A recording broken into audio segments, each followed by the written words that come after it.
Hello EFD squad and welcome back to the Euro Roundup where you pick our winners and losers from the weekend just past. Joining me for the first time in a long time, it's Patrick van Straat and he's back in green, he's back in blue socks. That is a fashion disaster. Blue and green should never be seen. That's not the rule, it's red and green. Oh, well I disagree with that. Who are you with? Let us know in the comments below. Anyway, our first team is AC Milan and this comes from Ali Abdullah BHR. Why is that? Yeah, on the topic of fashion, we go over to Milan.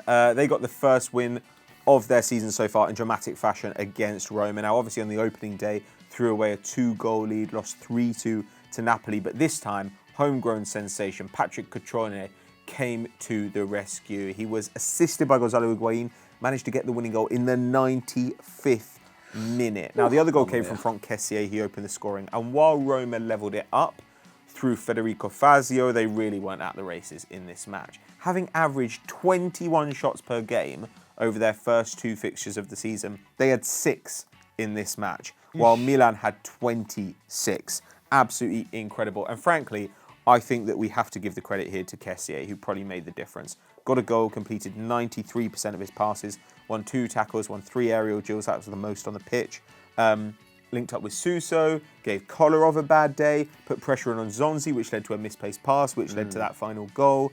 Really, this is the performance that I think Milan fans were envisaging when they signed him from, where was it from? Atalanta, yeah. And although this is Roma's first defeat of the season, it's felt like it's been coming, to be frank. They've not had the most convincing start to their Serie A campaign. They needed a 90th minute goal to beat Torino in the opening day and came from 2 goals behind to draw with Atalanta at home last week. Now, this week, the Giallorossi's 3 centre-backs, that's Fazio, Manolas and Marcano, won just 2 tackles between them in 90 minutes.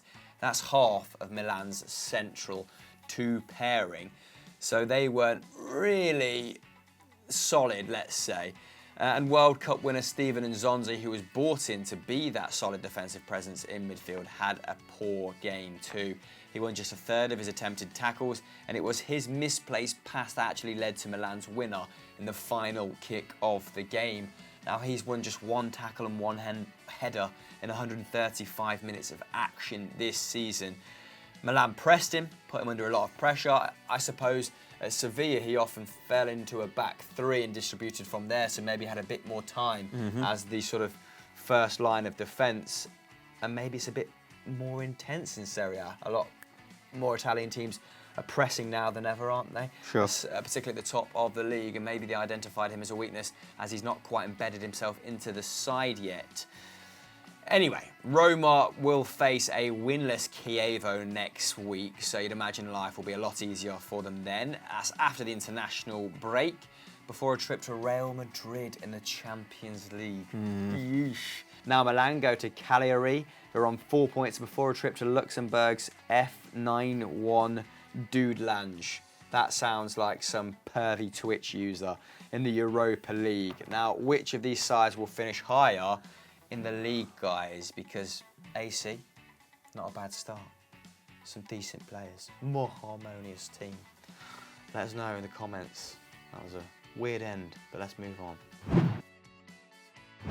First losers of the week are Atletico Madrid. What happened to them? Having a bloody mare, aren't they? Which is a shame because we were touting them to finish second and they've started really badly. They lost 2-0 away to Celta Vigo. Celta Vigo, a decent side, but this is continued a poor start, which has seen them slip into the bottom half of the table, Van Straat. So far, they've had a 1-1 draw at Valencia, a 1-0 home win over Rayo Vallecano, and now a deserved away loss, it's got to be said, in Vigo. Maxi Gomez got a goal and an assist for Iago Aspas as victory temporarily, at the very least. I'm not sure if it's still the case. No, it's not. It's not the case. Put them second in La Liga, but to even be up there, impressive start from them. Only Bale and Benzema have been involved in as many league goals as the 22-year-old Uruguayan so far this season, who has 2 goals and 2 assists to his name. Stefan Savic suffered big time in this game. Yeah. He was an auxiliary right back. He saw red in the 70th minute to make his day even worse. But it was good news for Vigo, who ended a run of 6 straight losses, 5 without scoring for Celta against Atleti, and they were bloody good value for it. Equal amount of shots, though. Well, this is my point, though. I think both sides took 10 shots, but Atleti didn't get a single one on target, whereas Celta got 4 on frame. It was actually the first time that Atleti failed to get a single shot on target in a Liga game since October 2013 versus Espanyol. That was 1,780 days ago. Incredible stuff. In fact, through 3 matches, Atletico have taken fewer shots on target than any side in La Liga. They're averaging 1.7 a game. To put that in context, league average around 4 shots on target a game. Now, expected goals had the game a little bit closer. They had Celta up around 0.7 and Atleti at about 0.4. But frankly, if you can't even get a shot on goal, then you're probably not going to get on the score sheet. Now, possibly they'll improve as things start to gel. Obviously, their new arrivals are still adjusting, and not a single summer signing started this match, though Lamar, Kalinic and Santiago Arias came off the bench. My worry is it's already too late. They're 5 points off the top of the league. Their goal difference is -1. I don't know if you can overcome that difference in that league, you know, because of how good Real Madrid and Barca will be. And both teams have made perfect starts, and Real Madrid are looking extremely comfortable with Benzema and Bale up front. Kind of been a smooth transition from Ronaldo, hasn't it, so far at the very least? Although, wouldn't back Atleti to, or wouldn't bet against Atleti raising themselves for the bigger games, maybe clawing some points back that way.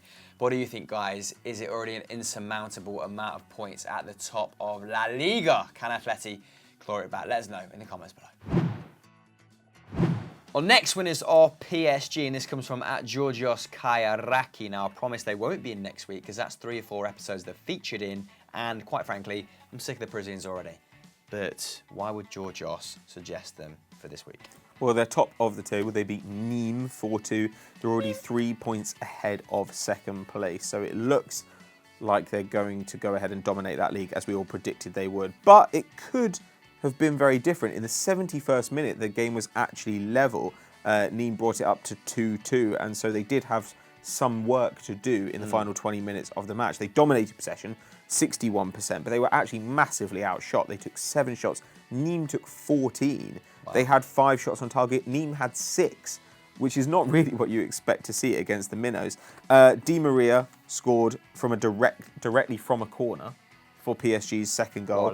So that was a bit fun for them, and the first player to do it in Liga since Rachid Ghizal with Lyon in April 2016, now of Leicester City. Cavani also managed to get on the score sheet, and he's now scored against all 30 teams he's faced in his career in Ligue 1. Pretty incredible stuff. The handsome skeleton back at it. But as usual, the stars of the show were Neymar and Mbappe, who have now contributed to 11 goals in just 4 Ligue 1 games. The young Frenchman took 4 shots, put 2 on target, scored a goal and registered an assist, completing 4 dribbles in the process. And his goal was absolutely glorious. I would advise going to find that on Twitter right after this. However, the 19-year-old was sent off in the 94th minute after reacting to a rather bad challenge. Asked after the game if he regretted it, he said, "No, I don't regret it, and if it happened again, I will do the same again." I'm sure he was just caught up in the heat of the moment. I think the guy who made the tackle got sent off too, right? It was dirty. It was filth, and Thomas Tuchel will be able to rein in his temper. Surely. As for his Brazilian counterpart, he played directly behind Cavani in this game, sort of in a free role. He took 1 shot, scored 1 goal, completed 3 dribbles, quite a modest amount for him, and made 4 tackles, the second most in the PSG team over the 90. More unusual. He also went viral for celebrating in front of that crybaby sign by doing the which, despite being sometimes deeply unlikable, was very funny. So, congratulations for top quality banter, Neymar. Now, I've got a weird tangent to end this on, because I read this morning in the Express, and I want to ask you about it. Of course you read the Express. Well, you know, it's crumpled up on the seat next to me on the tube. that Neymar would prefer to go to Arsenal or Chelsea as opposed to the Manchester clubs because he's such a big fan of London. Such a classic metro oddball statement, isn't it? But where would you like to play in England if you were given the opportunity? Justifying its inclusion. Leeds under Bielsa. Bang. Yeah, picking up rubbish. I would never You go would to never Leeds. pick up rubbish. Yeah, I would. Litterbug. No, there's a difference between not picking up rubbish and throwing rubbish on the floor. I actively have You seen don't give you a about anything. litter in front of You don't people care. picking up trash. He likes to pretend he's a good bloke. He doesn't care about society. God, that got deep. He's a. Moving on. Our final loser of the week is Cristiano Ronaldo. That comes from @OG Diogo Gouveia. But before we get into it, we've got a piece from our friends over at Deutsche Welle where they give their take on his start to life at Juventus. Okay, so Ronaldo's start at Juventus. I mean, his transfer definitely sent shockwaves through the entire footballing community this summer, but I think Juventus knew exactly what they were doing. From an economic standpoint, I think they're more than pleased. I mean, we've seen ticket sales, jersey sales, revenue from the games. So Juventus is happy, you know, they bought the brand and, you know, they're getting the rewards from that. Now, on the field, I think some people are a little bit more critical because he's yet to score a goal. I mean, I don't think it's the case to worry, and I don't think Juventus is worried because Allegri has even said it himself. It's going to take him some time to get used to the system in Italy because defense is very studied there. Teams are organized at the back. They're very good at defending in the box, and oftentimes they even add an extra player to defend in the box. And what we've seen is that Ronaldo is not getting as much respect in Italy as he was in Spain. Defenders are kicking him. They're playing tight. But that being said, I mean, he's also been unlucky. He could have scored. He's just had a little bit of bad luck, which I don't think is a problem. And Allegri's happy because, you know, they do have 3 games and 3 wins. That being said, they did not buy Ronaldo to win the Serie A. That's something that they've already done repeatedly. They bought him to make the next qualitative step, and that's to win the Champions League. Champions League football is different. It's a different type of football. So there's more spaces. Teams will attack you. You will attack them. So I think Ronaldo will really have the space to do what he does best in the Champions League. And I think we'll see him really shine there. Even if we look at last year, you know, he started the season off a little bit slowly. He didn't score at the beginning of the season. And look at the season that he went on to have. So that being said, I think Juventus isn't worried. And just even his presence is enough to raise the level of the team and really get the most out of the players. So just for the morale of the players around him, he's challenging them to be their best. So I think Juventus is happy. I think Allegri's happy. And okay, Ronaldo probably wishes he scored, but I think eventually he'll be happy as well. So I really don't think it's the case to worry. Thanks to the guys over at Deutsche Welle for that. Go and subscribe to their channel if you haven't already. Now let's touch upon some of Ronaldo's numbers very briefly before we head into our star of the week, because his inclusion feels somewhat harsh, but maybe a little bit justified given expectations. So 270 minutes now without a goal, and the quality of opposition he's faced, you kind of expect him to score against the Chievos, the Parmas. He's had 23 shots so far without scoring. That's 8 more than any other player who is yet to score in Europe's top 5. So kind of echoes of last season here, really, before he went supernova in the middle of the season. That's an average of 7.6 shots per game. Now, against Parma, he had 4 more shots than anybody else. However, only 1 of those shots forced Parma's Sepe into making a save, as 4 were off target and the other 3 were blocked. It's not great. His son, however, CR7 Jr. Okay. Is he number 7 in the CR 3.5. Yeah, good. That's his name. Hasn't been having the same problem and scored 4 goals for Juve's under-9s. So, Really? well played. Yeah. Oh, that's actually pretty good. But yeah, I don't know. Juventus got the debut, result, didn't they? Mandzukic scored, Blaise Matuidi scored. Good Even though goal. Gervinho, on his full debut for the Crociati, managed to get on the score sheet as well, which is a Crociati. pretty rare sight. Very phallic. Yeah, name, isn't it? good one. Well, I think it means that does it not mean that they wear crosses? I think that's what it means. But anyway, yeah, so a bit of a strange sight. Cristiano Ronaldo doesn't score, Gervinho does. Like, that's a pretty rare event. It's like a comet going past. If I expected goals, this game could have been a lot worse for Juve, though. Pretty much 2 expected goals each.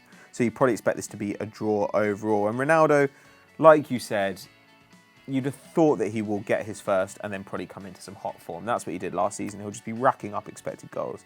And last year he went absolutely berserk after they started going in. So, yeah, fair enough that he's in the losers now, but I wouldn't expect him to be in there in a few weeks' time.